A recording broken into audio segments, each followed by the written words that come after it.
బ్రహ్మర్షి పితామహ పత్రిజీ బ్రహ్మర్షి పితామహ పత్రిజీ బ్రహ్మర్షి పితామహ పత్రిజీ.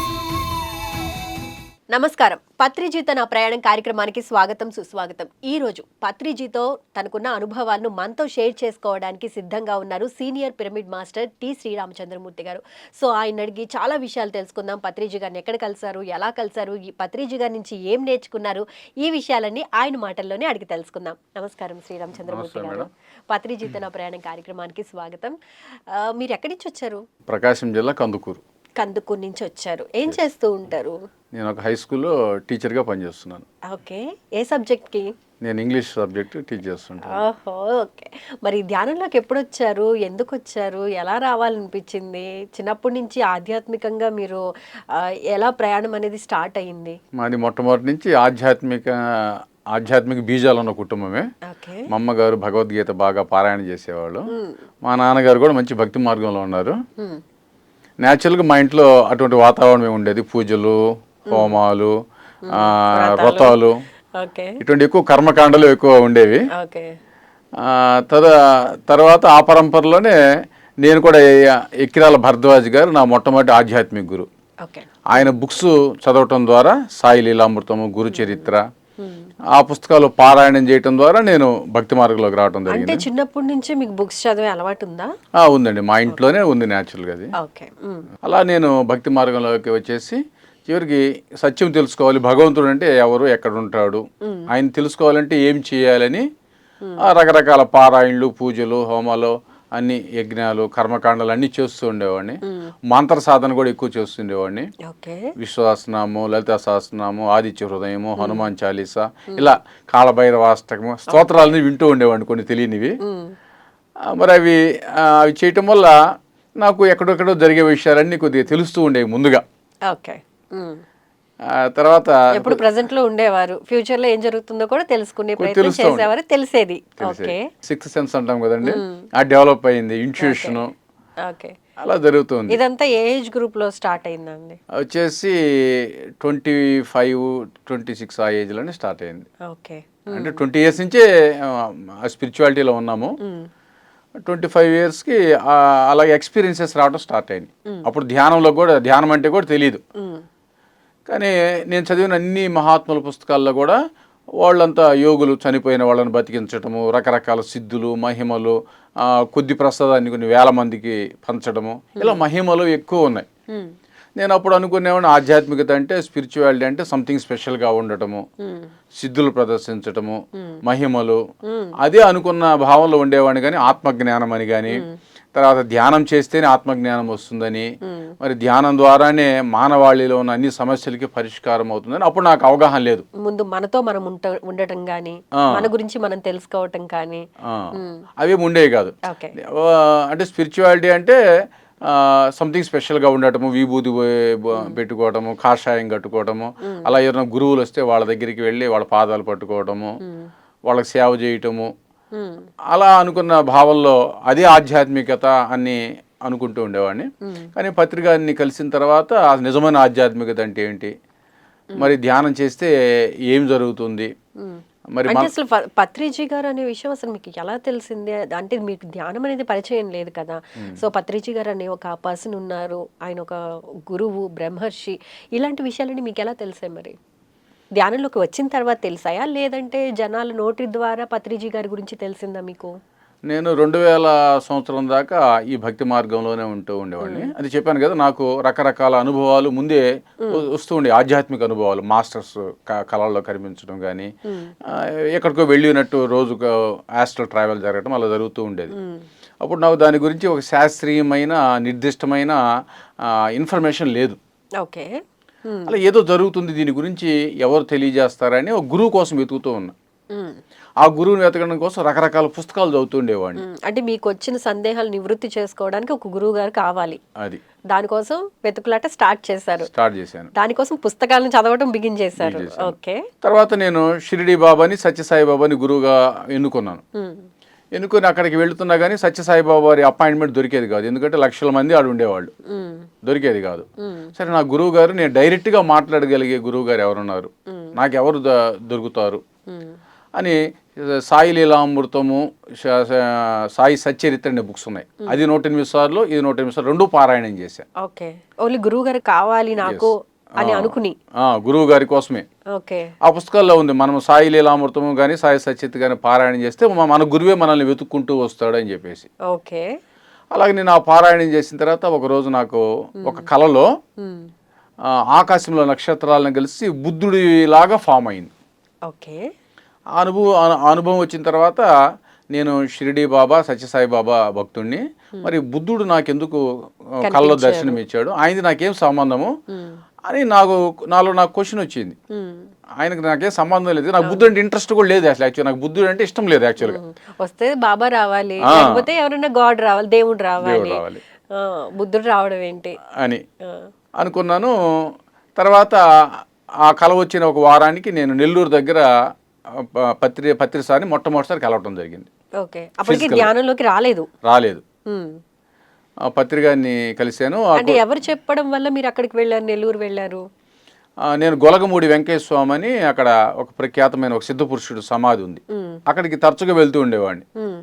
ఒకరోజు అక్కడికి వెళ్ళేసి పారాయణం చేసి ప్రదక్షిణాలు చేసి దున్లో అక్కడ కొబ్బరికాయ వేసి అక్కడ కూర్చొని ఉన్నా, కళ్ళు మూసుకొని కూర్చున్నాను. నేను అప్పుడు ధ్యానం చేయడం అంటే కళ్ళు మూసుకోవడమే అన్న విషయం నాకు తెలుసు. కళ్ళు మూసుకోవాలి, శ్వాస మీద ధ్యాస పెట్టాలని కానీ, ఆలోచనలని చిత్తవృత్తులు నిరోధించాలని కానీ అవి తెలియదు. అది కళ్ళు మూసుకొని కాస్త రిలాక్సేషన్ జరుగుతుండేది.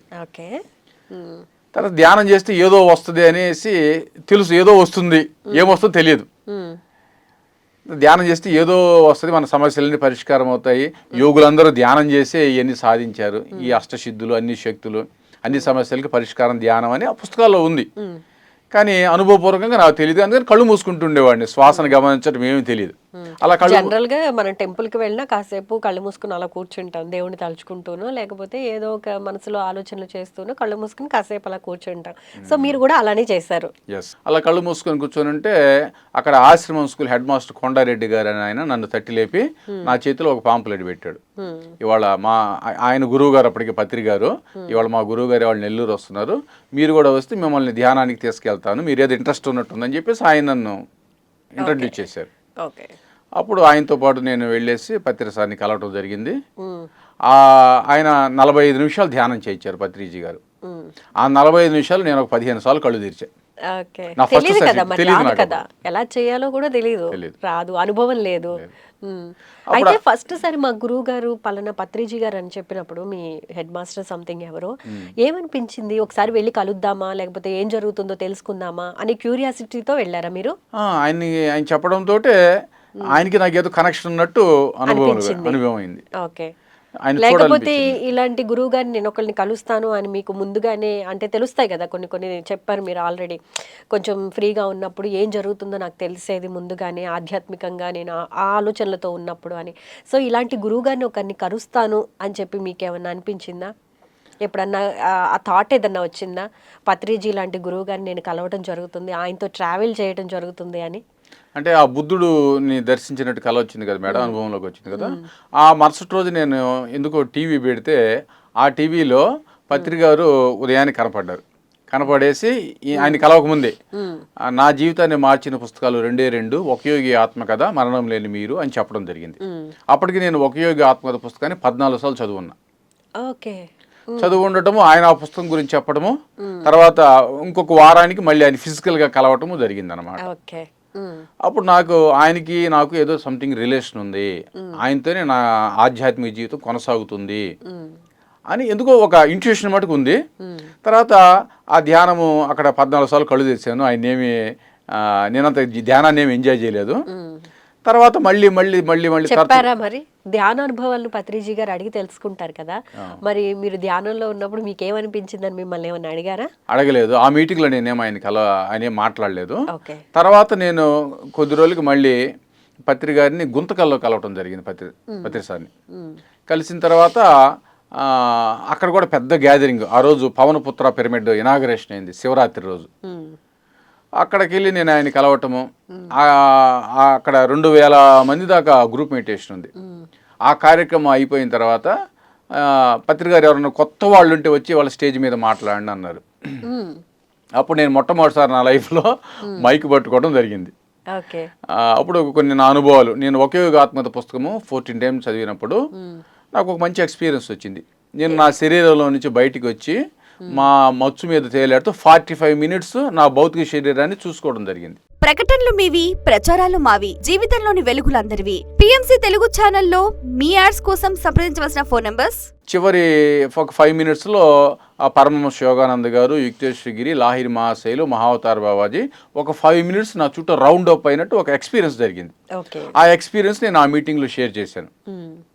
తర్వాత పత్రి సారు అరకు ట్రెక్కింగ్కి రావాలి అని నాతో అన్నాడు ఆ మీటింగ్లో. అప్పుడు నేను అదొక 3 or 4 డేస్కి మళ్ళీ అరకు ట్రెక్కింగ్కి వెళ్ళటం జరిగింది. వెళ్ళిన తర్వాత సార్ తోటి ఒక 3 డేస్ ఇంటిమసీగా ఉండటం జరిగింది. సార్తో ఫ్రీగా మాట్లాడటము, ఆయన వే ఆఫ్ లివింగ్, ఆయన మాట్లాడే విధానము, ఆయన తినే విధానము, ఆయన విజను, ఆయనది ఎంతో ఇంటిమసీగా వచ్చింది. తర్వాత ఆయన అక్కడికి వెళ్ళిన తర్వాత నన్ను ఒకటి 2 సార్లు కొట్టాడు కూడా. ఎందుకు మరి అక్కడ ఉండే మాస్టర్ చెప్పారు. నేను అప్పుడు బాగా నాన్ వెజ్ బాగా తినేవాడిని. అందువల్ల ఆయన కొట్టారు, అది మీ మంచికే, మీ ఆధ్యాత్మిక ఎదుగుదలకే అని తెలిసిన తర్వాత నేను మాంసాహారాన్ని క్రమక్రమంగా పూర్తిగా మానేయటం జరిగింది. మార్పు రావడానికి అది జరిగిన సంఘటన అది. మరి పత్రిజీ గారు అంటే ఒక గురువు గారుగా మీరు ఒక సత్యసాయి బాబాని లేకపోతే ఇంకా ఎవరైనా ఉండుండొచ్చు. సో పత్రిజీ గారు ఇంకా మీ ఆధ్యాత్మిక గురువు అని మీరు అనుకున్న తర్వాత, ఆయన్ని కలిసిన తర్వాత మీకు ఎలాంటి అనుభవాలు ఎదురయ్యాయి? అసలు ఆయన నుంచి మీరు ఏ నేర్చుకున్నారు? అంటే ప్రారంభంలో పత్రి సార్తో కలిసినప్పుడల్లా కొద్దిగా కన్ఫ్యూజ్ అవుతుండేవాడిని. నేను షిరిడి సాయి, సత్యసాయి మార్గంలో నుంచి పత్రి సాయి మార్గంలోకి ఈ ధ్యానము ఇదంతా కూడా నాకు కొద్దిగా గందరగోళంగా అనిపించింది ఒక 1 or 2 years. అంటే అప్పుడు సాధన లేదు కదా, నేను కూర్చోలేకపోయేవాడిని కదా. తర్వాత సార్ని మళ్ళీ కలుస్తున్న తర్వాత సార్ యొక్క స్పీచెస్, ఆయన యొక్క ఆడియో స్పీచెస్ బాగా మొత్తం అన్నీ ఎక్కువగా వింటూ ఉండేవాడిని. టైం అంతా దాంతో స్పెండ్ చేస్తుండేవాడిని. అలా వింటూ మళ్ళీ సార్ని కలుస్తూ తర్వాత సార్ యొక్క విజన్, ఐడియాలజీని అర్థం చేసుకుని నాకు క్లారిటీ వచ్చింది. మరి ధ్యానం ద్వారానే మానవ జీవితంలో ఉన్న అన్ని సమస్యలకి పరిష్కారం దొరుకుతుంది. ఆధ్యాత్మికత అంటే మన ఆత్మతో మనం అనుసంధానం కావటం, మనలో ఉన్న ఇన్నర్ పొటెన్షియల్ని మనము మేలుకొల్పటము, అది ధ్యానం ద్వారా మాత్రమే సాధ్యము. ఈ పూజలు, స్తోత్రాలు, మంత్రాలు అక్కడ దాకా తీసుకువెళ్ళలేవు అన్న విషయం నాకు క్లారిటీ వచ్చింది. ఇవన్నీ ప్రాపంచికంగానే వర్కౌట్ అవ్వగలుగుతాయి కానీ ఆధ్యాత్మికంగా అంటే మనల్ని మనం తెలుసుకునే ప్రయత్నంలో ఇవన్నీ ఒక రహదారి మాత్రమే. కాబట్టి అల్టిమేట్గా మనం ఎవరైనా ధ్యానం చేస్తేనే సత్యం తెలుస్తుంది అన్న విషయం నాకు క్లారిటీ వచ్చిన తర్వాత ఇక సార్తో తరచుగా కలుస్తూ ఎక్కువ కలిసేవాడిని. సార్లు కలిసారండి పత్రిజీ గారిని? ప్రతి నెల ఒక 2 రోజులు సార్తోనే ఉండేవాడిని. ఒక 6 సంవత్సరాలు అలా కంటిన్యూగా జరిగింది. 2000 నుంచి 2007-8 దాకా ప్రతి నెల సార్ తోటి ఎట్టి పరిస్థితుల్లో 2-3 రోజులు ఆయనతో స్పెండ్ చేసేవాడిని. ఒకవేళ కలవకపోతే, ఒక నెలలో కొన్ని సందర్భాల్లో కలవకపోతే ఏమనిపించేది మీకు? పరితపించేవాడిని, సార్ ఎప్పుడు వస్తాడా, సార్ని ఎప్పుడు చూడాలా, ఆయన అంత ప్రేమ చూపించేవాడు. ఆయన కూడా అలాగే ఉండేవారు, అంత చక్కగా రిసీవ్ చేసుకునేవాడు. ఏమయ్య రాము రా కూర్చో, ఏం సంగతులు అనేవాడు ఎక్కడ కనపడ్డా. ఏమయ్య రాము ఎక్కువ కారు ఎక్కువ, మనం వెళ్ళాం పలానూరు అనేవాడు. అలా సార్ మాట్లాడుకునేవాళ్ళు ఎలా ట్రావెల్ చేసేటప్పుడు? అలాగా సార్తో మాట్లాడేటప్పుడు ఏముండదు, ట్రావెల్ చేసి మనమేం మాట్లాడటానికి ఉండదు. ఆయన ఏం మాట్లాడేవారు? పోనీ ఏం సంగతిలో అని అడుగుతాడు, మరి మీరు చెప్పాలి కదా. అదే మన రకాల ధ్యాన అనుభవాలు కొన్ని చెప్పేవాళ్ళమే, సార్ అడిగితేనే చెప్పేవాళ్ళమే. సజెషన్స్ ఏమన్నా ఇచ్చేవాళ్ళ? ఏమి ఇచ్చేవాళ్ళు కాదు. మనం ఏదన్నా అడిగితే అదే చెయ్యనివాడు, నీకేదనిపిస్తే చెయ్యనివాడు. అన్నీ ఎంకరేజ్ చేసేవాడు కానీ ఆయన ప్రత్యేకంగా నువ్వు ఈ చెయ్యని ఎప్పుడు చెప్పలేదు. మనం అడిగితేనే చెప్తారు సార్. అలా మనం అడిగిన సందర్భాలు ఉండవు, ఎందుకంటే సార్ దగ్గరికి వెళ్ళాక మనం 0 అయిపోతాం. అడగాలనుకున్నవి కూడా అడగలేని పరిస్థితి, ఏమి అడగలేము, గుర్తుండవు, అసలు ఆయన చూడటంతోనే సరిపోతుంది కదా. కాబట్టి ఆ స్థితిలో ఎంజాయ్ చేసేవాళ్ళం దాన్ని. సార్ పక్కన ఉంటే ఆ వైబ్రెన్స్, ఆ ఎనర్జీని ఫీల్ అవటం అక్కడ చేయగలిగింది. ఇక మనం ప్రత్యేకంగా మాట్లాడడానికి ఏమి ఉండదు అక్కడ. ఆ ఎనర్జీ తీసుకుంటూ ఉంటాం ఆటోమేటిక్గా. మనం 100 రోజులు లేదా 1 సంవత్సరం ధ్యానం చేస్తే వచ్చే ఎనర్జీ ఒక రోజు సార్ని కలవడంతో వచ్చేసేది. అంటే అంత ఫీల్ అయ్యేవాళ్ళు నిజంగా యాక్చువల్గా అది. కాబట్టి మీకున్న తక్కువ టైంలోనే చాలా ఎక్కువ క్లోజ్ అయిపోయారు. అయితే మరి మామూలుగా ధ్యానం అంటే ఎక్కడైనా చేయొచ్చు, మరి పిరమిడ్లో ధ్యానం చేయమంటున్నారు, ఎనర్జీ లెవెల్స్ డబుల్ అవుతాయి అని అంటున్నారు, మీకేం అనిపించలేదా? ఎక్కడైనా చేయొచ్చు కదా, టెంపుల్లో చేయొచ్చు, ఇంటి దగ్గర చేయొచ్చు, కానీ పిరమిడ్ అనే పదాన్ని ఫస్ట్ సారి విన్నప్పుడు ఏమనిపించింది మీకు? సార్తో టూర్స్ చేస్తున్నప్పుడు సార్ రకరకాల పిరమిడ్స్ ఓపెనింగ్స్ అవన్నీ వెళ్తూ ఉండేవాళ్ళం. ఒంగోలులో ఫస్ట్ సిద్ధా సూర్యప్రకాష్ గారి పిరమిడ్ ఓపెన్ అయింది. తర్వాత అక్కడికి సార్తో పాటు వెళ్ళడం జరిగింది. అప్పుడు ఆ పిరమిడ్ యొక్క విశిష్టత అవన్నీ కూడా అర్థమైంది. కందుకూరులో మా టౌన్లో కూడా డాక్టర్ వెంకయ్య గారని వాళ్ళ ఇంటి మీద కూడా పిరమిడ్ కట్టడం జరిగింది. అక్కడికి సార్ రావటం అలా అలా మా టౌన్లో కూడా 12 పిరమిడ్స్ వచ్చినాయి. ఆ చుట్టుపక్కల గ్రామాల్లో 10 పిరమిడ్స్ వచ్చినాయి. ఒక ఒలేటివారిపాలెం అనే విలేజ్లో నేను స్కూల్కి వెళ్తూ ఒక మేడంకి పాంప్లెట్ ఇచ్చాను, రాజలక్ష్మి మేడం అని. ఆమె 30x30 పిరమిడ్ కట్టింది 2004లోనే. అప్పుడు ప్రకాశం జిల్లాలో బిగ్గెస్ట్ పిరమిడ్ అది. అలాగే ఆ పిరమిడ్ శక్తిని గురించి తెలుసుకోవటము, ఆ తర్వాత ఆ పిరమిడ్లో ధ్యానం చేయటము. అప్పటికి మేము ఆ పిరమిడ్కి వెళ్తూ ఉండేవాళ్ళమే. తర్వాత ఆ పిరమిడ్ ఎనర్జీని తెలుసుకోవటం, దాన్ని బాగా స్ప్రెడ్ చేయటం వల్ల కొన్ని ఎక్కువ మందికి అది ఉపయోగంలోకి వచ్చింది. తర్వాత ఆ పిరమిడ్లో ధ్యానం చేయటం వల్ల మంచి ఎక్స్పీరియన్స్లు, కొద్దిగా ఆరోగ్యపరంగా బాగా ఉండటము, బాగా త్వరగా రిలాక్స్ కావటము, ఖచ్చితంగా ఫీల్ అవుతారు ఎవరైనా ఎనర్జీని. అదే ఎక్స్పీరియన్స్ అయ్యాం. ఓకే. ఇంకా పత్రిజీ గారితో ఓవరాల్గా ఎన్నిసార్లు మీరు మీట్ అవటం జరిగింది, ఎక్కడెక్కడికి వెళ్ళారు, వెళ్ళినప్పుడు అక్కడ ఎటువంటి అనుభవాల్ని మీరు ఫేస్ చేశారు? సార్ని ప్రతి మంత్ ఒక 2 days కలిసేవాడిని. తర్వాత 2008-9 నుంచి సార్ కొద్దిగా అబ్రాడ్ ఎక్కువ నార్త్ ఇండియా తిరగటం వల్ల తక్కువగా ఆంధ్రప్రదేశ్లో సారు టూర్స్ కొద్దిగా తగ్గినాయి. అంతకుముందు ఎక్కువ సార్ ఆంధ్రాలోనే ఉండేవాళ్ళు మోస్ట్ ఆఫ్ ది డేస్.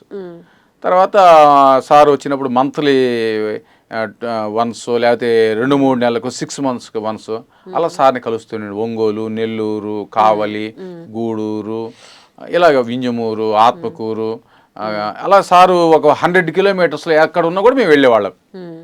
మా ఏరియా నుంచి ఒక 10 మంది దాకా, అంటే అన్ని ఊళ్ళ నుంచి వచ్చేవాళ్ళు. సార్ ఎక్కడ సార్ వస్తున్నారంటే చుట్టుపక్కల 100 నుంచి 150 kilometers రేడియన్స్లో ఉండేవాళ్ళు అందరూ వచ్చేసేవాళ్ళు. ఓకే. మీరు ప్రోగ్రామ్ స్టార్ట్ అవ్వక ముందు, అంటే అయ్యేటప్పుడు చెప్పారు, అసలు సత్యం అంటే ఏంటి, జ్ఞానం అంటే ఏంటి తెలుసుకోవాలని నేను చాలా రకాల పుస్తకాలు చదివానని. మరి పత్రిజీ గారిని కలిసిన తర్వాత, ధ్యానంలోకి వచ్చిన తర్వాత మరి మీ క్వశ్చన్స్కి ఆన్సర్లు తెలిసాయా? 100% క్లారిటీ వచ్చింది మేడం. ఇక ఎక్కడికి వెళ్ళాల్సిన అవసరం లేదు, సారే గమ్యము. సార్ కూడా ఇప్పుడు నేను దేవుణ్ణి, నా కాళ్ళు మొక్కండి, నేనే గురువునని ఎప్పుడు ఎక్కడ కూడా చెప్పలా. ఆయన శరీరంతో ఉన్నా లేకపోయినా ప్రతి వ్యక్తిని ఒక ఇండివిజువల్గా తయారు చేశాడు, ప్రతి వ్యక్తిని ఒక పవర్ స్టేషన్గా తయారు చేశాడు, ప్రతి వ్యక్తిని ఒక సత్య పిపాసిగా తయారు చేశాడు. కాబట్టి సార్ ఎక్కడ ఏ వ్యక్తిగతానికి ఎక్కడా లేదు, తావే లేదు. అంటే ఎవరికి వాళ్ళ ఆధ్యాత్మిక ఎదుగుదల వాళ్ళ స్వప్రయత్నం మీద ఆధారపడి ఉంటుంది. నువ్వు ధ్యానం చేసుకో, నువ్వు ధ్యాన ప్రచారం చేయి, నువ్వు శాకాహార ర్యాలీలు కండక్ట్ చేసుకో, నువ్వు స్వాధ్యాయం చేసుకో, నువ్వు ఎదుగుతావు. ఇక్కడ ఒక దేవుడికి కానీ ఒక గురువు కానీ ఎటువంటి సంబంధం లేదు. అక్కడ నీ స్వప్రయత్నం. కానీ నేను మార్గదర్శకత్వం అంతవరకే, నేను ఒక మార్గం చూపిస్తాను అంతవరకే, ఒక ఇన్ఫర్మేషన్ ఇచ్చే ఫ్రెండ్ నేను మీకు. I'm friendly Buddha, I'm not your guru అని సార్ ఎప్పుడు చెప్పేవాడు. నేను శూన్యాన్ని, మీరు శూన్యమే, అంతా శూన్యమే, మీరు అనుభూతి చెందుతూ నువ్వు ఒక ధ్యానం చేసినంత మాత్రాన నువ్వు ఏం పెద్ద ఎవరికన్నా గొప్పవాడి కాదు, నువ్వు ఎవరికైనా తక్కువ కాదు, నీ ధర్మము నీ ఎదుగుదల అది అన్న సత్యాన్ని ఆయన చాలా స్పష్టంగా చెప్పి ప్రతి వ్యక్తిని కూడా దాన్ని అనుభవింపు చేశాడు. అందుకే ఈరోజు పిఎస్ఎస్ మూమెంట్ మరి ఒక సత్య పరిశోధకుల ఒక సంఘంగా తయారైంది. ఇక్కడ ఎవడు ఎక్కువ కాదు, ఎవడు తక్కువ కాదు, ఎవడు గొప్పలు లేవు. ఇక్కడ అందరూ ధ్యానం చేసుకోవడము, ఆరోగ్యంగా ఆనందంగా లోక కళ్యాణం చేస్తూ సమాజానికి నిస్వార్థంగా ప్రేమతత్వాన్ని, కరుణని పంచడమే ప్రతి వ్యక్తి యొక్క ఎజెండా. సరైన ఆహార విధానము, సరైన జీవన విధానము. ముఖ్యంగా పత్రిసార్లో ఉన్న గొప్ప విషయం ఏంటంటే మెయిన్ ఆహారం గురించి చాలా ఒక బ్రాడ్ అవుట్లుక్ తీసుకొచ్చారు. అంటే యుక్తాహారము, మితాహారము, నిరాహారం. సార్ చెప్పే కాన్సెప్ట్లు యుక్త భాషణము, మిత భాషణము, నిర్భాషణము, యుక్త ఆలోచనలు, మితాలోచనలు, నిరాలోచనలు, ఇలా 5 రకరకాల కాన్సెప్ట్స్ని సార్ చాలా సరళంగా అందరికీ అర్థమయ్యే విధంగా చెప్పాడు. ప్రకటనలు మీవి, ప్రచారాలు మావి, జీవితంలోని వెలుగులందరివి. పిఎంసి తెలుగు ఛానల్లో మీ యాడ్స్ కోసం సంప్రదించవలసిన ఫోన్ నంబర్స్. అంతకుముందు నేను అయుక్తమైన ఆహారం తినేవాడిని, ఆకలి లేనప్పుడు తినేవాడిని, అపరిమితంగా తినేవాడిని, పారేలాగా తినేవాళ్ళమి, టైం అయింది అని తినేవాళ్ళమి. సార్ చాలా శాస్త్రీయ దృక్పథంతో ఈ విషయాలన్నీ తేటతెల్లం చేశాడు. ఆకలి అయినప్పుడే తినాలి, ఎంత ఆకలి ఉంటే అంతే తినాలి, అవసరానికి మించి తినకూడదు, అవసరానికి మించి మాట్లాడకూడదు, అవసరం లేని విషయాలు ఆలోచించకూడదు. అలా ఇదే బేసిక్ కామన్ సెన్స్. బుద్ధుడు అంటే మినిమం కామన్ సెన్స్ ఉండటమే. అన్న విషయాల్ని తెలిసిన తర్వాత ఇంకా అనారోగ్యానికి తావే లేదు. ఎవరికైనా ఎందుకు జబ్బులు వస్తున్నాయంటే తినకూడని తింటున్నారు, ఆలోచించకూడని ఆలోచిస్తున్నారు, మాట్లాడకూడని మాట్లాడుతున్నారు. ఇవి అన్ని రోగాలకు కారణం. ఇక ఏ జబ్బు అయినా కూడా నీ ఎమోషన్స్ అని ఇంబ్యాలెన్స్ కావటము, నీ మైండ్ పొల్యూట్ కావటము, నీ బాడీ పొల్యూట్ కావటానికి మెయిన్ ఇవి లేకపోవటమే.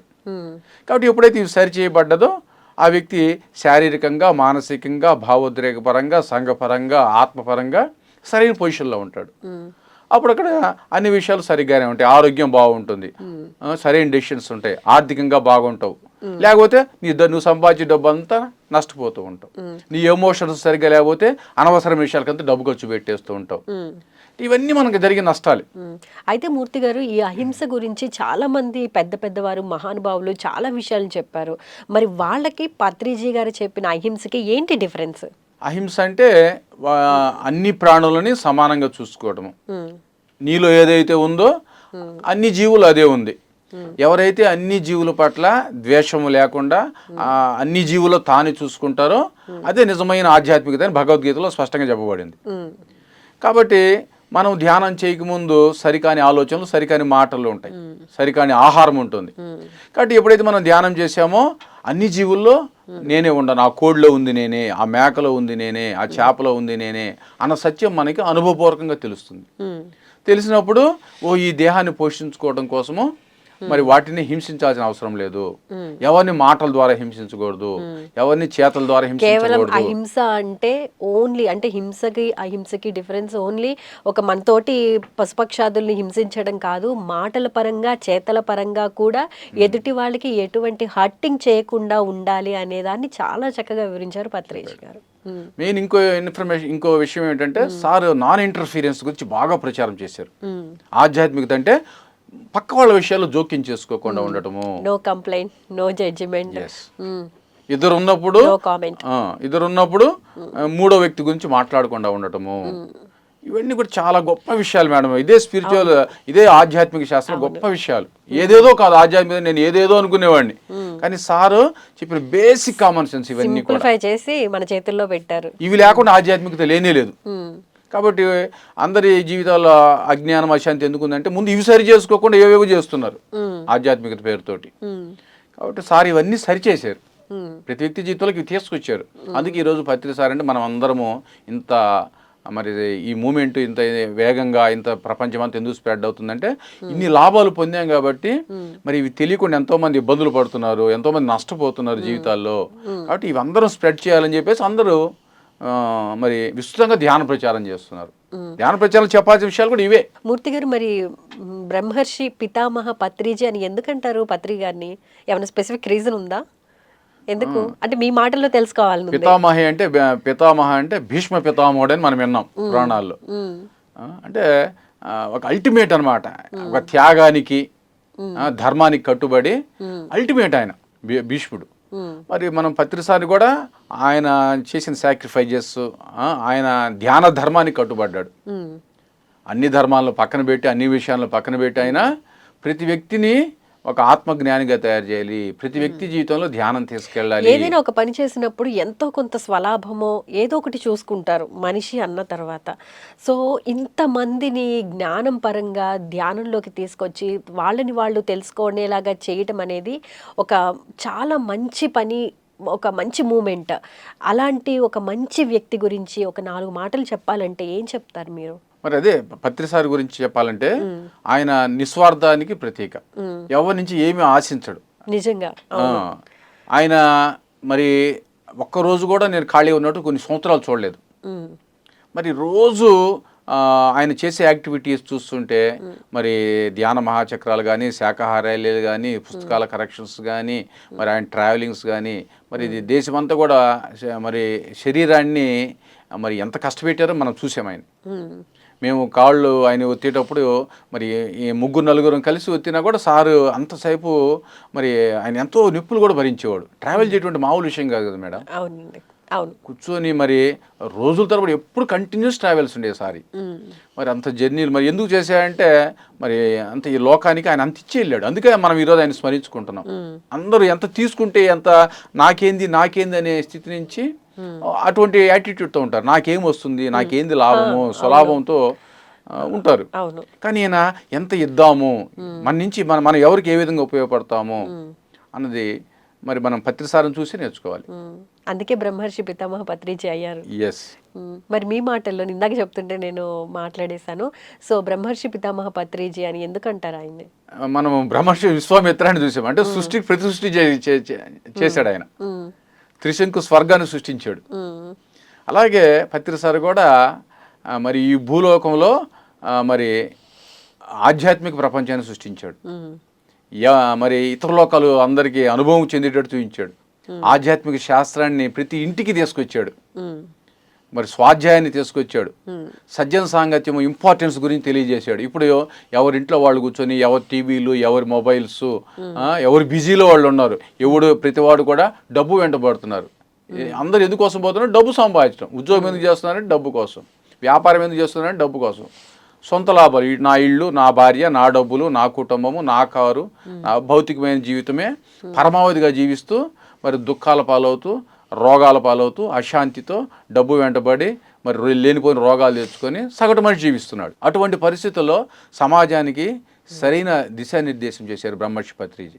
ధ్యానము, స్వాధ్యాయము, సజ్జన సాంగత్యము, ధ్యాన ప్రచారము, నిస్వార్థ సేవ, శాకాహార ర్యాలీలు, ఇన్ని కార్యక్రమాలు పెట్టి ప్రతి ఇంటికి ఇంటింట ధ్యానం, ప్రతి వ్యక్తి ఒక యోగి అని ఇంటింట ధ్యానాలు స్ప్రెడ్ చేశారు సార్. 40 days ప్రతి ఇంట్లో ధ్యానం. ఇలా పెట్టడం వల్ల మరి ఒక కలెక్టివ్గా మెడిటేషన్ చేయటం వల్ల సమాజంలో ఒకళ్ళ మధ్య ఒకళ్ళకి మంచి మంచి రిలేషన్షిప్ రావటము, ప్రేమతత్వం పెరగటము, ఒకళ్ళనొకళ్ళని షేర్ చేసుకోగలగటము, ప్రాబ్లమ్స్ అందరికీ సాల్వ్ కావటము, ఒక సెల్ఫ్ కాన్ఫిడెన్స్ డెవలప్ కావటము. మరి సార్ స్పష్టంగా చెప్పారు, నో డాక్టర్ నో మెడిసిన్. ఏ డాక్టర్ ఇక్కడ ఉండరాదు, ఏ మందులు వాడరాదు. ఒక స్లోగన్గా తీసుకెళ్ళాడు. ఒక ఆరోగ్యకరమైన సమాజము రావాలంటే శాకాహారంతోనే, ధ్యానంతోటే. మరి రూట్ కాజెస్ అన్నీ చెప్పాడు సార్. రివీల్ చేశాడు స్పిరిచువల్ సైన్స్ని. భగవద్గీత చెబుతుంది, ఎస్ సర్వే ఏ సమారంభ కామ సంకల్ప వర్జిత జ్ఞానాగ్ని దగ్ధ కర్మాణం తమాహు పండితం బుధ అపిచేదసి పాపేభ్య సర్వేభ్య పాపకృత్తమ సర్వం జ్ఞాన ఫలవైనవ హృజనం సంతరిష్యసి. కాబట్టి మనుషులు పాపాలు చేస్తున్నారు. జంతువులు, సాటి జంతువుల్ని హింసిస్తూ ఉన్నారు. వాటి పేకలు గోచేస్తున్నారు, రక్తం చిందిస్తున్నారు. అవి ఎంతో పెయిన్కి గురి చేస్తున్నారు. మరి అటువంటి హీనమైన మనమే అంటున్నాం, నీచు నీచు నీచు రోజు అంటున్నాం. నీచు అంటే నీచమైంది, నీచమైంది తినేవాళ్ళు నీచులు అంటారని మనకు తెలుసు సంగతి. ఆ పదాలు మనమే ఉపయోగిస్తున్నాం, కానీ మనకి అది ఎరుకు లేదు. అది అన్ని మేము నీచు, గురువారం నీచు తినము, శనివారం నీచు తినము అంటా ఉన్నాం. మళ్ళీ అదే తింటున్నాం, మళ్ళీ ఆదివారం తింటున్నాం. కాబట్టి ఇలాగ తినకూడని తింటూ రోగాల బారిన పడుతున్నాం, మన శరీరాన్ని కంపు చేస్తున్నాం. అందుకే జార్జ్ బెర్నార్డ్ షా చెప్పాడు, my body is not burial ground for the dead animals. చచ్చిన శవాలను ఉంచడానికి నా కడుపు శ్మశానం కాదని చెప్పాడు. మరి మన శవాల్ని శ్మశానాలు గుట్టగా చేసుకొని kidney problems, heart problems, cancers, gastric మరి అన్ని కాజెస్ అవుతున్నాయి అది తినకూడని ఆహారం తింటూ ఉంటే. మరి మళ్ళీ వాటిని క్యూర్ చేసుకోవడానికి హాస్పిటల్స్ పరిగెత్తుతున్నారు. ఇక్కడ తినకూడని ఆహారాలు తినటం మానేయకుండా అక్కడ మళ్ళీ డాక్టర్ల దగ్గరికి వెళ్తున్నాం, రకరకాల మందులు వాడుతున్నాం. మన ఆరోగ్యం మన చేతుల్లోనే ఉందన్న విషయాన్ని మర్చిపోయాం. అవును, ఎలా హీల్ చేసుకోవాలన్నదే ఆలోచన పక్కన పెట్టేసి హాస్పిటల్స్ చుట్టూ తిరగాల్సిన పరిస్థితి. కానీ పత్రిజీ గారు చెప్పారు, చక్కగా శ్వాస మీద ధ్యాస పెట్టి ధ్యానం చేస్తే నీ బాడీలో ఏం జరుగుతుందో నువ్వే చూడొచ్చు, నువ్వే తెలుసుకోవచ్చు, నువ్వే హీల్ చేసుకోవచ్చు. కానీ జనాలు ఇప్పుడు చాలా మంది మారారు. ఎస్ మేడం, ఇంకా మార్పు రావాలి.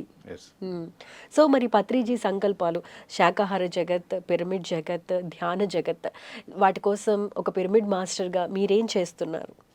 ముఖ్యంగా మేడం, సార్ బేసిక్గా శాకాహారం అనేది మెయిన్ ఎజెండా.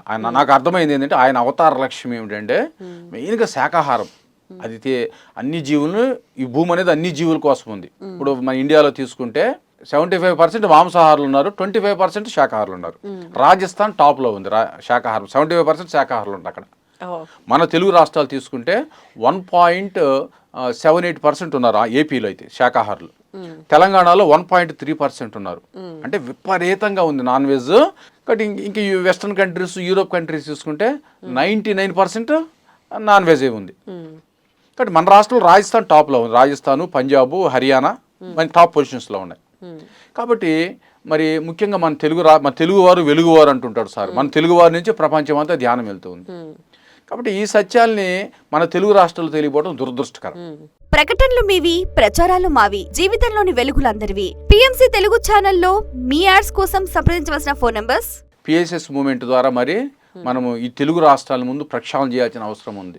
అందరూ శాకాహారులుగా శాకాహారం గురించి మరి మాంసాహారం తీసుకుంటే జరిగే ప్రతికూల భావాల గురించి సమాజం అంతా విస్తృతంగా తెలియజేయడానికి నా బాధ్యతగా నేను ఒక 100కు పైగా శాకాహార ర్యాలీలు కండక్ట్ చేశాను. తర్వాత విస్తృతంగా 1 కోటి మంది విద్యార్థులకు ధ్యానం చెప్పడం జరిగింది. ఇప్పటికే మళ్ళీ ఇంకొక 1 కోటి టార్గెట్ పెట్టుకున్నాం. భారతదేశం అంతా తిరగలిగి నేను ఒక 24 రాష్ట్రాలు తిరిగి ధ్యానం చెప్పడం జరిగింది. నాకు సెలవులు ఉన్నప్పుడల్లా, సెలవులు చిక్కినప్పుడల్లా, అవకాశం ఉన్నప్పుడల్లా నేను చక్కగా అవకాశాలను వినియోగించుకుంటున్నాను. ముఖ్యంగా సమయాన్ని సద్వినియోగం చేసుకోవడం అనేది పత్రిసాన్ని చూసి నేర్చుకున్నాను. నేను 1 గంట ఖాళీ ఉంటే ఏదో ఒక స్కూల్కి వెళ్తా. ఆ గంటలో ఒక 100 మంది విద్యార్థులకు ధ్యానం చెప్పొచ్చు. ఎందుకంటే సార్ని చూసినప్పుడు, మనము సార్ల లైఫ్ చూసినప్పుడు ఆయన 1 మినిట్ కూడా ఖాళీగాను అది వ్యర్థంగా ఉండదు.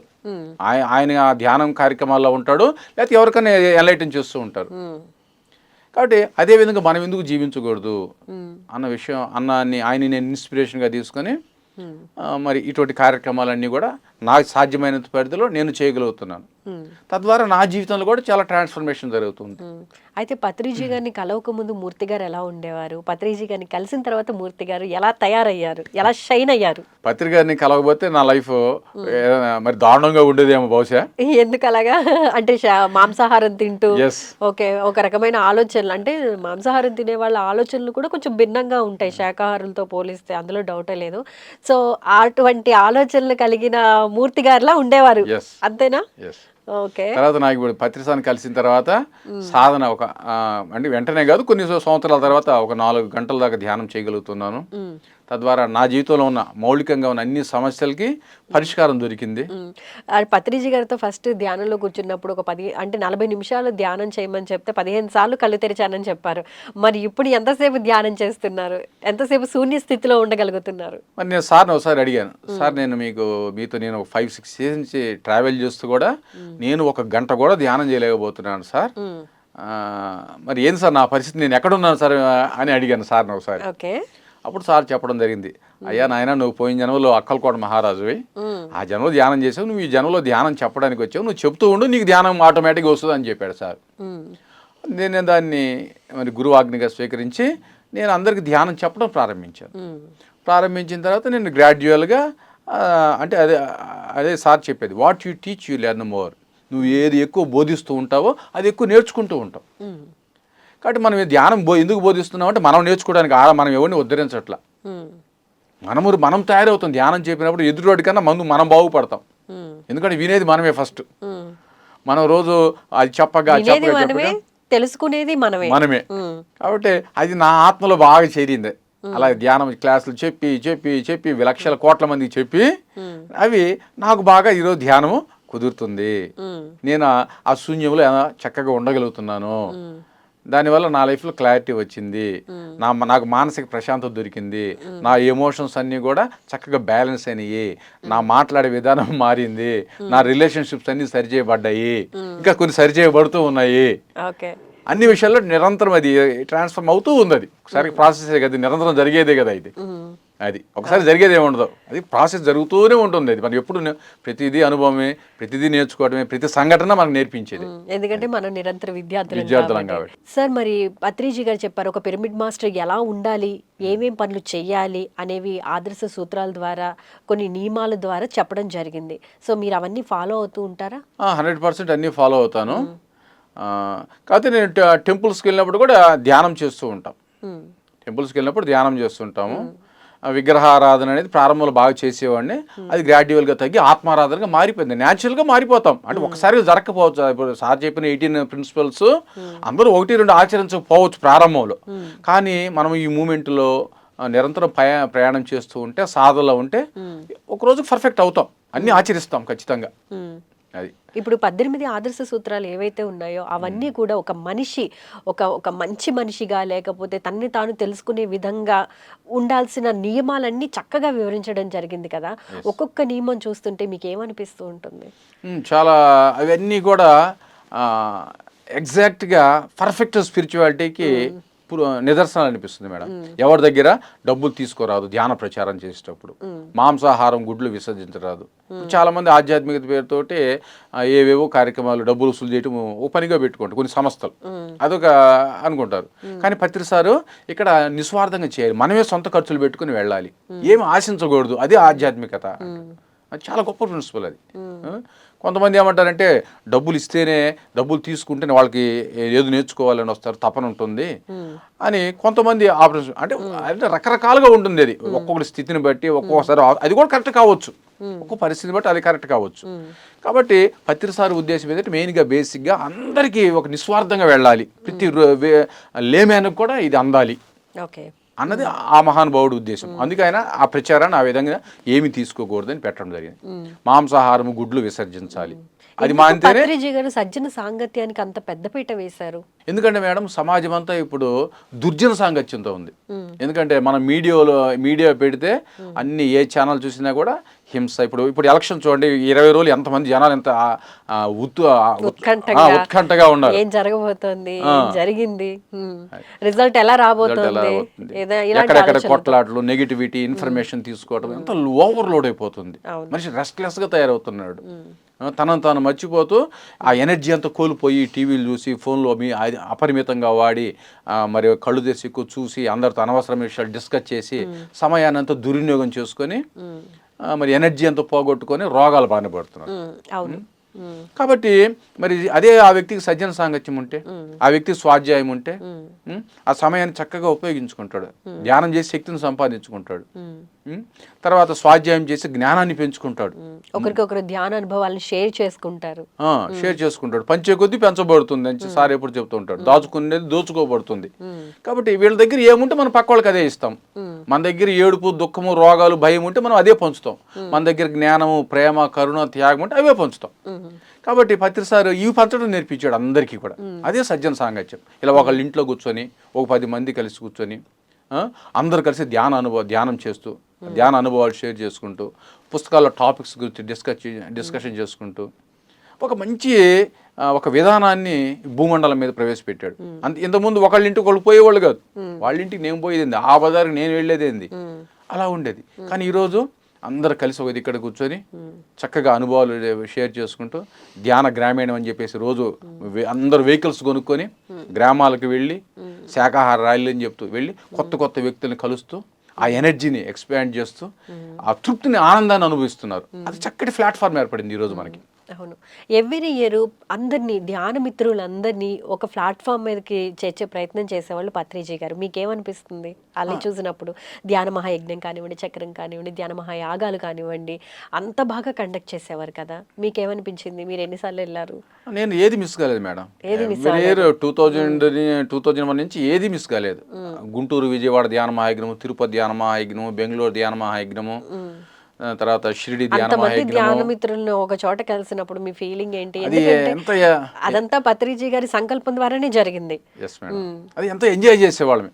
అక్కడికి వెళ్ళి సార్తో ఉండటము, ఆ వారం రోజులు సార్ కాళ్ళు ఒత్తటము, సార్ చెప్పే కాన్సెప్ట్లు వినటము, సార్ వేసే జోకులు ఎంజాయ్ చేయటము, సార్ కొట్టే దెబ్బలు తింటూ ఆ దెబ్బలు కూడా ఎంజాయ్ చేయటము, అన్ని విషయాలు ఎంజాయ్మెంట్. సార్తో ఉంటే అది మామూలు ఆనందం కాదు. అంటే అక్కడికి జరిగే కల్చరల్ ప్రోగ్రామ్స్ మనం ఎక్కడ చూడలేము. కొన్ని కోట్లు పెట్టినా ఎవరు చేయలేరు. అది ఏ మూమెంట్ ఎవరు చేయలేడు. అది ఎవరికి సాధ్యం కాదు.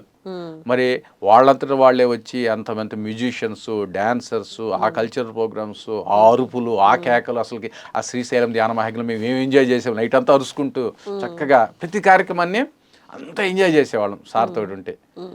కాబట్టి అది ఇంకెవరికి సాధ్యం కాదు. అంత నభూతో భవిష్యత్తుగా సార్ ఆ కార్యక్రమాలు చేసేవాళ్ళు. చక్కటి భోజనాలు, అందరినీ కలవటము, వాళ్ళ నంబర్లు తీసుకోవటము, మళ్ళీ మన క్లాసులకి మేము ఈ ఊరు వస్తామని చెప్పేసి మేము వాళ్ళు రిక్వెస్ట్ చేసుకోవటము, వాళ్ళు మనల్ని ఇన్వైట్ చేయటము, వాతావరణమే అంతా కొత్త పరిచయాలు. దానివల్లే మనము నిత్యనూతనంగా ఎప్పుడు అన్ని ఊళ్ళు తిరగగలగటము, మన ఎక్స్పీరియన్స్ విషయాలను కూడా పక్క వాళ్ళ నుంచి నేర్చుకునే మంచి ప్రయత్నం కదా అది. లేకపోతే అందరూ గిరి గీసుకుని ఉంటాం మేడం. మన ఇల్లు, మన ఉద్యోగం, నా భార్య, నా డబ్బులు, నా పెళ్ళాము, అదే ఉంటుంది, నా పిల్లలు. కానీ ఈరోజు మనము అన్ని ఊళ్ళు తిరగగలుగుతున్నాము అంటే మనకి ఈరోజు అన్ని చక్కని రిలేషన్స్కి ఏర్పడటానికి ఆ ప్లాట్ఫామే ఉపయోగపడింది. ధ్యాన మహాచక్రాలు పెట్టిందే అందుకు. సార్ కూడా ఫస్ట్ నుంచి అదే చెప్పేవాడు, వెళ్ళి వాళ్ళతో మాట్లాడు, వాళ్ళని కలుసుకో, వాళ్ళ అనుభవాలు విను, అని అందరినీ వచ్చి ఊర కూర్చోమని ఎప్పుడు చెప్పలాడ. ఇది ఒక మూమెంట్, ఉద్యమం ఇది, నాట్ సొసైటీ. అసలు ఒక ఉద్యమం ఇది. అంటే ఆ ఉద్యమంలో అందరూ వర్క్ చేస్తూ ఉండాలి, నిరంతరం కదులుతూ ఉండాలి మన మూమెంట్. అందుకే సార్ అందరినీ ఒకళ్ళ ఎక్స్పీరియన్స్ ఒకళ్ళు షేర్ చేయించడము, ఒకళ్ళతో ఒకళ్ళు పరిచయాలు చేయటము, అలాగా ఒక కార్డియల్, ఒక ప్రేమపూర్వక రిలేషన్షిప్స్ డెవలప్ చేయటం వల్లే ఈరోజు మూమెంట్ ఇంత నిస్వార్థంగా ఈ ఆత్మతత్వంతో అందరూ వర్క్ చేస్తున్నారు సిన్సియర్గా. అయితే మూర్తి గారు, పత్రిజీ గారి ఫ్లూట్ మెడిటేషన్ గురించి మీ మాటల్లో. సార్ ఫ్లూట్ మ్యూజిక్ అనేది ఒక అద్భుతమైన ప్రక్రియ. అదొక అంటే ఒక యోగి ఫ్లూట్. అందరూ ఎంతో గొప్ప గొప్ప ఫ్లూటిస్టులు ఉన్నారు, హరిప్రసాద్ చౌరాసియా గారు కావచ్చు, ఎంతో మంది లెజెండ్స్ ఉన్నారు. కానీ పత్రి సార్ ఒక యోగీశ్వరుడు, ఒక పరమ గురువు, ఒక జగద్గురువు. ఆయన వాయించిన ఫ్లూట్కుండే ఎనర్జీస్ వేరు. అంటే ఇప్పుడు కూడా మనం ప్రతి ధ్యాన కార్యక్రమంలో ఖచ్చితంగా అది పెట్టుకుంటున్నాము, ఆ ఎనర్జీని ఫీల్ అవుతున్నాము. కాబట్టి సార్ ఎనర్జీని ఆ ఫ్లూట్లో పెట్టిపోయాడు. కాబట్టి మనం ఎప్పుడు కూడా ఎనర్జీ తీసుకుంటూ ఉండొచ్చు. కొత్త వాళ్ళకి ఆ ఫ్లూట్ ఆ ఎనర్జీని అందరికీ అందించడానికి చక్కని టూల్ అది. నేనైతే స్కూల్స్లోకి వెళ్ళినప్పుడు ధ్యానం అంటే ఏమిటి, ధ్యానం వల్ల లాభాలు ఏంటి, ధ్యానం చేసే విధానం ఏమిటి అని ఫస్ట్ చెప్తాను మేడం. తర్వాత ఫ్లూట్ మ్యూజిక్ పెట్టేసి ఒక 15-20 మినిట్స్ ధ్యానం చేయిస్తాను. మధ్యలో ఒక సైలెన్స్గా కూడా ఒక 5 నిమిషాలు ఉంచుతాను. పిల్లలకి ఎక్స్పీరియన్స్ అయిన తర్వాత అనుభవాలు చెప్పిస్తాము. కాబట్టి సార్ ఫ్లూట్లో విన్నప్పుడు చక్కటి అనుభవాలు వస్తాయి అందరికి కూడా. నా పర్సనల్ ఎక్స్పీరియన్స్ కూడా అది. అద్భుతమైన వైబ్రేషన్స్, ఎనర్జీస్ ఉంటాయి దాంట్లో. అంటే మీరు డైరెక్ట్గా విని ఆ ఫీల్ అయ్యారు కాబట్టి మిమ్మల్ని నేను ఆ క్వశ్చన్ అడగడం జరిగింది. ఓకే, మరి ఇప్పుడు చాలా మంది పిల్లలు ఇప్పుడు బాగా స్ట్రెస్ ఫీల్ అవుతున్నారు, లేకపోతే చదువు విషయంలో కానివ్వండి, ఇంట్లో ఉండే పరిస్థితులు కానివ్వండి, చుట్టూ ఉండే సమాజం వైపు నుంచి కానివ్వండి, వాళ్ళ ఆలోచనలకు తగ్గట్టు ఉండట్లేదని, కానీ ఏదో రకంగా పిల్లల విషయంలో బాగా స్ట్రెస్ ఎక్కువ ఫీల్ అవుతున్నారు, పేరెంట్స్ పిల్లలు కూడా. సో ఎక్కడ మారాలి అంటారు, ఏం మారాలి అంటారు? ముఖ్యంగా మేడం, తల్లిదండ్రులు పిల్లలకి నీట్, ఐఐటీనో, జేఈఈ మెయిన్స్ మెయిన్ ఎజెండాగా పెట్టేస్తున్నారు. అమెరికా పోవాలి, డబ్బులు సంపాదించాలి, డబ్బు సంపాదించడం ఎజెండాగా పెడుతున్నారు. ఆ స్కూల్స్ కూడా అలానే తయారైనాయి. మాకు ఐఐటి ర్యాంకులు, మా నీట్, మా సిఏ ర్యాంకులు, ఇవే. అంటే వాళ్ళు సన్మాన మార్గంలో రావడానికి ధ్యానం ఒక్కటే మార్గమా? అవసరమే, అవి కూడా ప్రాపంచిక విద్యలు అవసరమే. దాంతోపాటు ఆధ్యాత్మిక విద్య కూడా చాలా ముఖ్యము. ప్రతి స్కూల్లో కూడా ధ్యానాన్ని ఇంప్లిమెంట్ చేయాలి. హ్యూమన్ పొటెన్షియల్ తెలియాలంటే విద్యార్థికి చిన్నప్పటి నుంచి ధ్యాన విద్యని అభ్యసించాలి. ఆ మైండ్ను, ఆ సున్నితత్వాన్ని, ఆ సెన్సిటివిటీని, ఆ సైలెన్స్లోనే మైండ్ డెవలప్ అవుతుంది. కాబట్టి ఇటువంటి చెప్పకుండా మరి ఈ ప్రాపంచికమైన విద్యలు బలవంతంగా రుద్ది వాళ్ళని ఒక డబ్బు సంపాదించే యంత్రాలుగా తయారు చేయడం వల్ల సమాజంలో విపరీతమైన పోకడలు, నెగిటివిటీలోకి వెళ్ళిపోతున్నాయి. కాబట్టి నేను అన్ని స్కూల్స్ కూడా ఇంప్లిమెంట్ చేసేది ఏమిటంటే పిఎంసి ఛానల్ ద్వారా దయచేసి ప్రతి స్కూల్లో కూడా ధ్యానాన్ని ఇంప్లిమెంట్ చేయండి.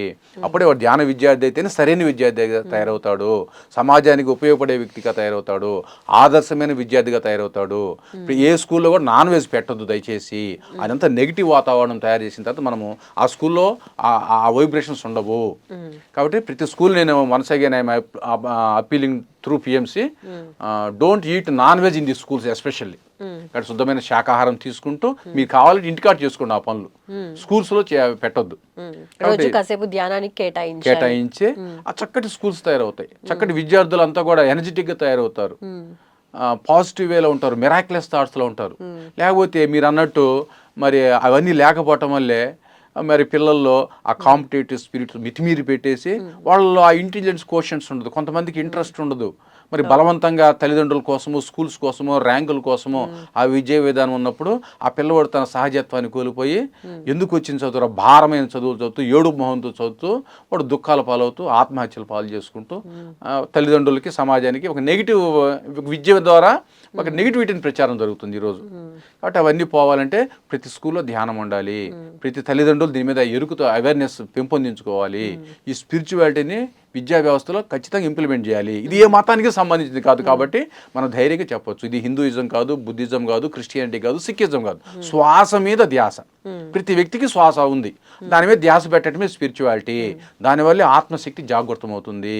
నువ్వు ఏ మతమైన నీ ఇంట్రెస్ట్లు, నీ బిలీఫ్స్ ఉంచుకోండి, కానీ నువ్వు ధ్యానం అనేది చేయాలి అన్నది గుర్తించాలి అందరూ. ప్రతి మతము గుర్తించాలి, ప్రతి స్కూలు గుర్తించాలి. ఫైనల్ గా చెప్పండి, పత్రిజీ గారు ఇచ్చిన మెసేజ్ ను మరింతగా జనాల్లోకి తీసుకువెళ్ళడానికి ఏం చేయాలంటారు? మరి ఈరోజు ఈ pyramid spiritual society movement already ఆ కార్యక్రమాన్ని లక్షల మంది మాస్టర్లు చేస్తూ ఉన్నారు. ప్రపంచవ్యాప్తంగా ఈ కార్యక్రమం ఉధృతంగా జరుగుతూ ఉంది. పిఎంసి ఛానల్ కూడా రావడం ద్వారా ఇంకా కొత్తగా ఎంతోమంది కొత్త వాళ్ళు ధ్యానంలోకి వస్తున్నారు. ఇది చాలా శుభ పరిణామం. మేము ఈ మధ్య ధ్యానం క్లాసులకు వెళ్ళినప్పుడు కొన్ని కొత్త మొహాలే కనపడుతున్నాయి. ప్రతి ఊర్లో కూడా చాలా ఇంట్రెస్ట్గా కొత్త వాళ్ళు ధ్యానంలోకి వస్తున్నారు, ఈ లాభాలు పొందుతున్నారు. కాబట్టి పిఎంసి ఛానల్ పాత్ర ఎంతైనా ఉంది. కాబట్టి అందరం పిఎంసి ఛానల్కి సహకరిద్దాము. పిఎంసి ఛానల్ పురోభివృద్ధికి అందరం కూడా విశేషంగా సహాయ సహకారాలు అందిద్దాము. అందరూ కూడా విస్తృతంగా ధ్యాన ప్రచారం చేద్దాము. సమయాన్ని సద్వినియోగం చేసుకుందాము. శాకాహార ర్యాలీలు నిర్వహిద్దాము. పత్రిసార్ ఆశయ సాధన ఏదైతే ఉందో ధ్యాన జగత్తు, శాకాహార జగత్తు, పిరమిడ్ జగత్తుకి అందరము తన్ మన్ ధన్ ఏం చేయగలమో అవి చేసుకున్నవాడు భాగ్యవంతుడు. థ్యాంక్ యూ సో మచ్ అండి, మా స్టూడియోకి వచ్చి పత్రిజీ గారితో మీకున్న అనుభవాలను, అసలు ఆయన నుండి మీరు ఏం నేర్చుకున్నారు, పత్రిజీ గారి ఆశయ సాధనకు మీరు ఏం చేస్తున్నారు మాతో షేర్ చేసుకున్నందుకు ధన్యవాదాలు. థ్యాంక్ యూ సో మచ్ అండి. చూసారు కదండి, ఈ రోజు మూర్తి గారితో పత్రిజీతో నా ప్రయాణం కార్యక్రమ విశేషాలు. మరో ఎపిసోడ్లో మళ్ళీ కలుసుకుందాం. అంతవరకు చూస్తూనే ఉండండి పిఎంసి. నమస్కారం. బ్రహ్మర్షి